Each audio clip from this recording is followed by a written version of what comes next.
इसके बाद नेक्स्ट आपका इस चैप्टर का फर्स्ट पार्ट से ख़त्म हो चुका है, यानी कि तीनों यात्रियों के बारे में थोड़ा थोड़ा बता दिया गया है।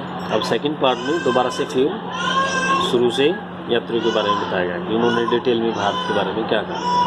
4.1 है आपका समझने में बाधाएं और उन पर विजय, ओवरकमिंग बैरियर टू अंडरस्टैंडिंग, यानी कि अल्बरूनी जब भारत आया तो उसको कौन कौन सी समस्याओं का सामना करना है। इंपॉर्टेंट क्वेश्चन है, इंपॉर्टेंट टॉपिक है, पेपर में कई बार आता है 3 मार्क्स में भी और 1 मार्क्स में भी।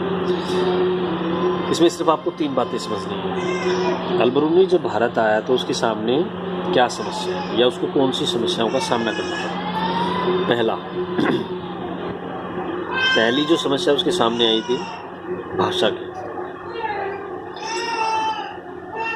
संस्कृत यहाँ पे उस मुख्य जो ग्रंथ थे, किताबें थी, वो संस्कृत में लिखी हुई थी और वो अरबी से फारसी से अलग थी, और इसलिए जब वो किताबों को पढ़ता था उसको समझ नहीं आता था संस्कृत।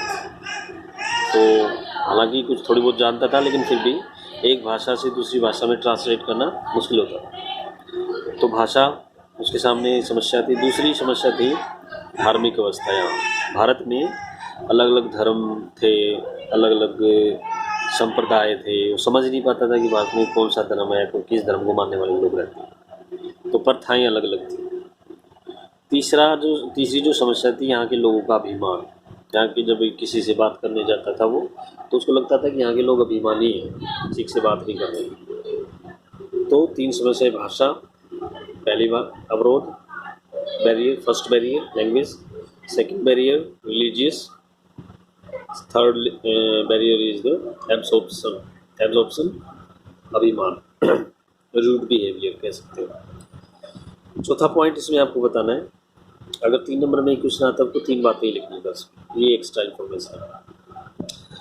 अल्बरूनी भारत के बारे में जानने के लिए पूरी तरह से ब्राह्मणों द्वारा लिखे गए ग्रंथों पर आश्रित था, यानी कि भारतीय समाज को समझने के लिए उसने क्या पढ़ा? वेद, पुराण, भगवद गीता, पतंजलि की कृति, मनुस्मृति, बस यही पढ़ा।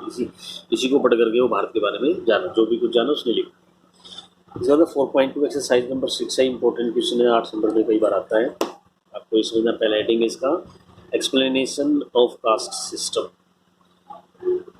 तो अल्बरूनी ने भारत में जाति व्यवस्था का वर्णन किस तरह से किया था? हेडिंग है ये कास्ट सिस्टम का एक्सप्लेनेशन। पहले तो आपको बताना है कि जो अल्बरूनी है उसने भारतीय व्यवस्था को समझने का प्रयास किया। वो पहले फारस में गया था। फारस में उसने देखा कि समाज जो था वो 4 वर्णों में बटा हुआ है। घुड़सवार और शासक वर्ग पहला, भिक्षु, अनुष्ठानिक, पुरोहित, चिकित्सक दूसरे वर्ग में आते हैं, खगोल शास्त्री और वैज्ञानिक तीसरे वर्ग में आते हैं, और लास्ट में चौथे वर्ग में किसान और शिल्पकार आते हैं। तो वो दिखाना चाहता था कि जो इस भारत का समाज 4 वर्गों में बटा हुआ है, ये भारत में नहीं था, फारस में भी। इसके बाद दूसरा हेडिंग है आपका disapproval of notion of pollution, अपवित्रता की मान्यता को अस्वीकार। अल्बरूनी ने ब्राह्मणवादी व्याख्या को मानने के बावजूद, यानी वो ब्राह्मणवादी व्यवस्था को मानता था, इसके बावजूद उसने अपवित्रता की मान्यता को अस्वीकार कर दिया। ही denied the notion of pollution. उसके अनुसार प्रत्येक चीज नेचर में जो अपवित्र हो जाती है वो दोबारा से अपने मूल स्थिति यानी कि पवित्र होने का प्रयास करती है और सफल भी। जैसे सूर्य हवा को साफ करता है, समुद्र में नमक पानी को गंदा होने से बचाता है। तो अल्बरूनी कहता है कि यदि ऐसा ना होता तो पृथ्वी पर जो है जीवन असंभव होता। तो जो अपवित्रता की धारणा है, नोशन ऑफ द पॉल्यूशंस, वो प्रकृति के नियमों के खिलाफ थी। ये इंपॉर्टेंट आपका है, पेपर में कई बार आता है, सोर्सेज इसको रीड आउट कर लेना। उसका नेक्स्ट हेडिंग है इन्फ्लुएंस्ड बाय संस्कृत टेक्स्ट।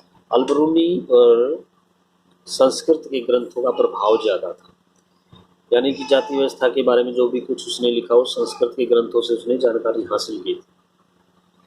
और उसका ये कहना था कि वास्तविक जीवन में ये व्यवस्था इतनी कड़ी भी नहीं थी। हालांकि उसने लिखा है कि किसान और जमींदार जो थे सस्ता श्रम उपलब्ध कराते थे, ये सामाजिक प्रताड़ना, इनका शोषण किया जाता था, लेकिन फिर भी इनको आर्थिक तंत्र में शामिल किया जाता था। तो ये जाति व्यवस्था अल्परोनी की जाति व्यवस्था का वर्णन है और ये अलग से क्वेश्चन हैं, इंपॉर्टेंट है। आज के टॉपिक में इतना ही, उसके बाद हम आगे इब्न बतूता के बारे में पढ़ेंगे। Thank you.